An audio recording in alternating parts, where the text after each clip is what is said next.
Hello guys, welcome to SPPS School. Today we see Chapter 2 भारतीय संविधान में अधिकार of 11th class Political Science. Watch the video from start to end. If you like the video then please like and share. आइए हम Chapter 2 भारतीय संविधान में अधिकार के क्वेश्चन आंसर देखेंगे. ठीक है. क्वेश्चन नंबर फर्स्ट, निम्नलिखित प्रत्येक कथन के बारे में बताइए कि वह सही है या गलत. ठीक है. क नंबर पे देखेंगे, अधिकार पत्र में किसी देश की जनता को हासिल अधिकारों का वर्णन रहता है. ठीक है, तो इसका आंसर रहेगा सही. नेक्स्ट देखेंगे ख नंबर पर, अधिकार पत्र व्यक्ति की स्वतंत्रता की रक्षा करता है. ठीक है, तो इसका आंसर रहेगा सही. नेक्स्ट देखेंगे, विश्व के हर देश में अधिकार पत्र होता है.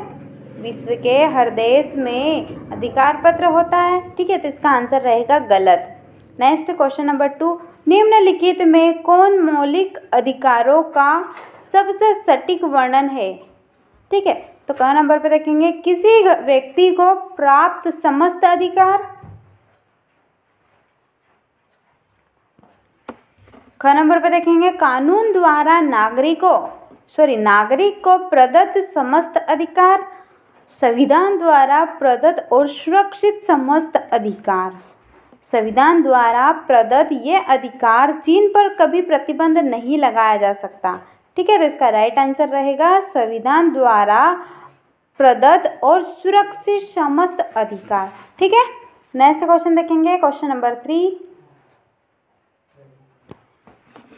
निम्नलिखित स्थितियों को पढ़े.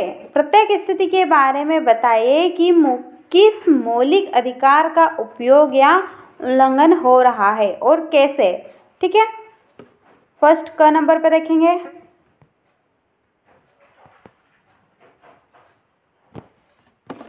राष्ट्रीय एयरलाइन के चालक परिचालक दल के ऐसे पुरुषों को जिनका वजन ज़्यादा है नौकरी में तरक्की दी गई, लेकिन उनकी ऐसी महिला सहकर्मियों को दंडित किया गया जिनका वजन बढ़ गया था. ठीक है, तो इसका आंसर देखेंगे, इसमें महिलाओं के समानता के अधिकार का उल्लंघन है कि प्रत्येक व्यक्ति को नौकरी में तरक्की दी गई है जबकि समान स्तर की महिलाओं को दंडित किया गया. ठीक है. नेक्स्ट देखेंगे ख नंबर पे, एक निर्देशक एक डॉक्यूमेंट्री फिल्म बनाता है जिसमें सरकारी नीतियों की आलोचना है. ठीक है, इसका आंसर देखेंगे, इस घटना में मौलिक अधिकार का उपयोग हो रहा है. इसमें निर्देशक के अपने को व्यक्त करने के अधिकार का उपयोग हो रहा है जो संविधान के 19वें अनुच्छेद में दिया गया है. ठीक है, जो कि संविधान के 19वें अनुच्छेद में दिया गया है. नेक्स्ट ग नंबर पे देखेंगे, एक बड़े बांध के कारण विस्थापित हुए लोग अपने पुनर्वास की मांग करते हुए रैली निकालते हैं. ठीक है, इसका आंसर देखेंगे,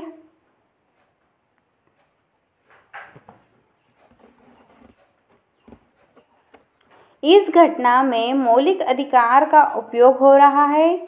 अनुच्छेद 19वें में दिए गए अधिकार किसी उद्देश्य के लिए संगठित होने का उपयोग करते के विस्थापित लोग संगठित होकर रैली निकाल रहे हैं. ठीक है. घ नंबर पे देखेंगे, आर्ध सोसाइटी आंध्र प्रदेश के बाहर तेलुगु माध्यम के विद्यालय चलाती है. ठीक है, इसका आंसर देखें, इसमें भी शिक्षा संस्कृति के अधिकार का उपयोग है. ठीक है. क्वेश्चन नंबर 5, इसमें कौन मौलिक अधिकारों का उल्लंघन है और क्यों. ठीक है. ऑप्शन में देखेंगे, न्यूनतम देय मजदूरी नहीं देना, किसी पुस्तक पर प्रतिबंध लगाना. ग नंबर पे देखेंगे, 9 बजे रात वेफ बाद लाउड स्पीकर बजाने पर रोक लगाना या भाषण तैयार करना. ठीक है, घ नंबर पे है भाषण तैयार करना. तो इसका राइट आंसर रहेगा किसी पुस्तक पर प्रतिबंध लगाना. किसी पुस्तक पर प्रतिबंध लगाना मौलिक अधिकार का उल्लंघन है क्योंकि इसमें अनुच्छेद 19 का उल्लंघन है। ठीक है।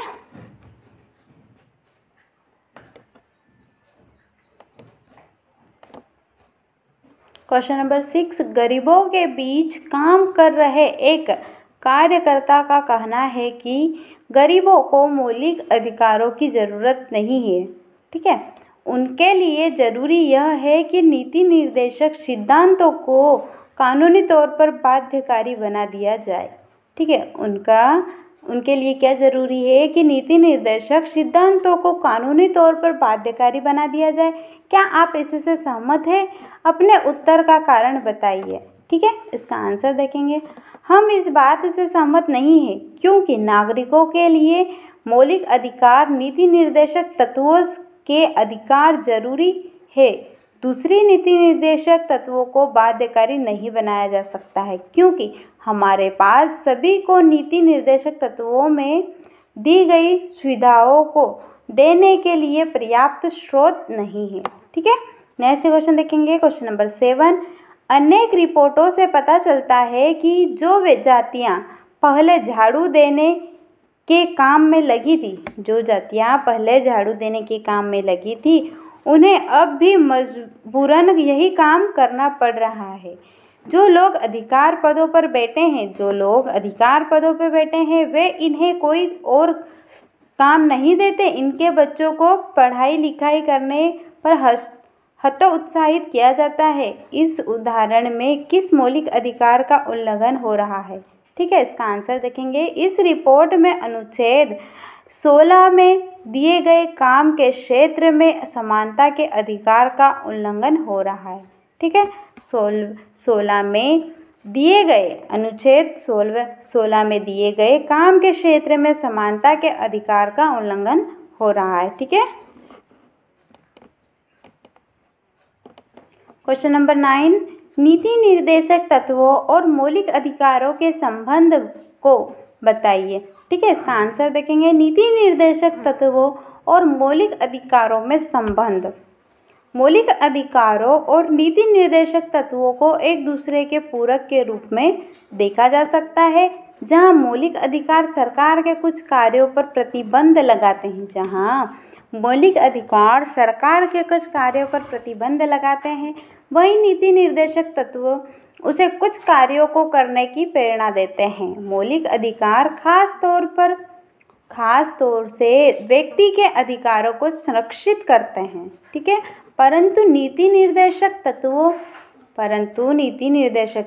पूरे समाज के हित की बात करते हैं। ठीक है। पूरे समाज के हित की बात करते हैं। लेकिन कभी कभी जब सरकार नीति निर्देशक तत्वों को लागू करने का प्रयास करती है तो वे नागरिकों के मौलिक अधिकारों से टकरा सकते हैं। ठीक है। यह समस्या तब पैदा हुई जब सरकार ने जमींदारी उल्लंघन कानून बनाने का फैसला किया। ठीक है।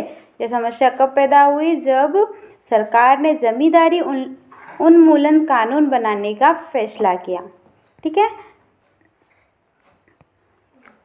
इसका विरोध इस आधार पर किया गया कि उससे संपत्ति के मौलिक अधिकार का हनन होता है। लेकिन यह सोचकर कि सामाजिक आवश्यकताएं व्यक्तित्व